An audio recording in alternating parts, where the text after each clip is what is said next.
एक कांदा कापून घेतलेला आहे. आता हे एक टमाटर पण असं कापून घ्यायचं आहे. टमाटर बारीक कापायचं, बारीक नाही कापलं तरी चालते, कारण आपल्याला मिक्सरमध्ये काढायचं आहे. थोडं लसूण घेतलेलं आहे. आता आपल्याला याच्यामध्ये छोले भिजून घेतलेले आहेत 1 वाटी भरून. आता आपल्याला हे कुकरमध्ये टाकायचे.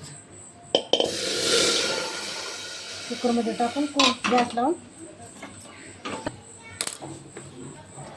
त्याच्या चवीनुसार तेवढं मीठ घालायचं.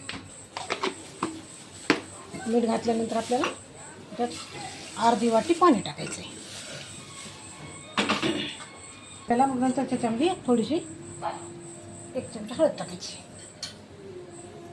त्याचं झाकण लावून घ्यायचं. झाकण लावल्यानंतर याच्या आपल्याला 3 शिट्ट्या घ्यायच्यात. आता आपण याच्यातले हरभरे भिजून घेतलेले आहेत. भिजून घातल्यामुळं 3 शिट्ट्या मारायच्यात आपल्याला. म्हणजे आम्ही रात्री भिजू घातलेले आहेत. टमाटा आणि कांदा मिक्सरमधून काढून घ्यायचे.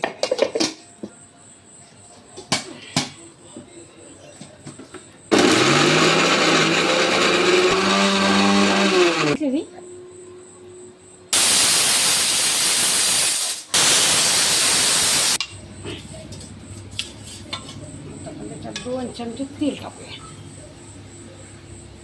2 पळ्या.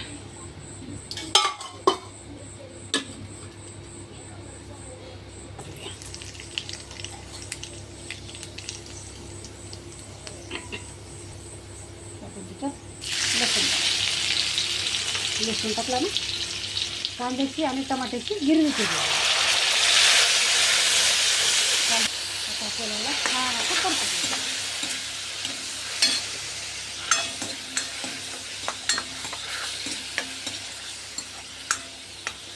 त्याला छान परतून दिलं.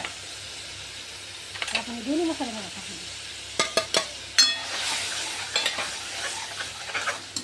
लाल तिखट आणि काळा मसाला.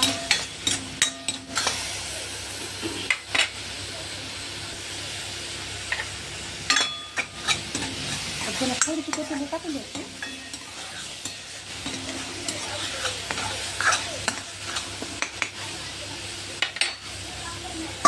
टाकून याला आपण शिजून घेतलेले. हळद मीठ याला टाकून आपण शिजून घेतलेले. त्याला 2 शिट्ट्या घेऊन टाकलेल्या आहेत.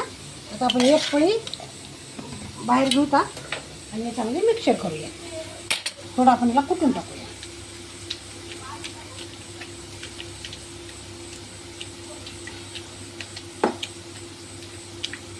थोडंसं हलक्या हातानं कुटून घ्यायचं. जरा थोडंसं तेलामध्ये टाकून द्यायचे परतायला.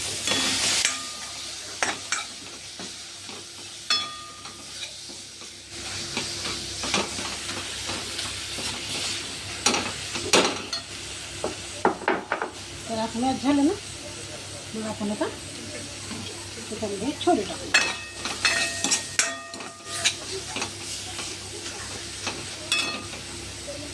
आपण त्याच्यामध्ये छोले टाकून द्या.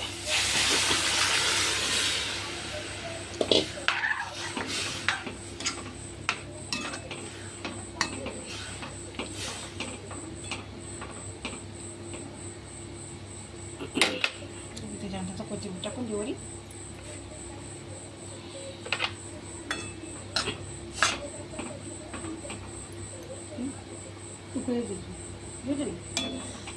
उकळी येऊ द्यायची. येईपर्यंत आपण याला ठेवूया. असंच आधी उकळताना टाकल्यामुळं आपण आता थोडं मीठ टाकूया. ह्याला उकळी आली छान. आता आपण याला बंद करून ठेवूया. गॅस बंद करून टाकून देऊया. झाली बघा भाजी. छोले एकदम मस्त दिसायला की नाही, कलरदार आली बघा छान. खायला बी चविष्ट एकदम छान लागते. एकदम साधी सुधी भाजी.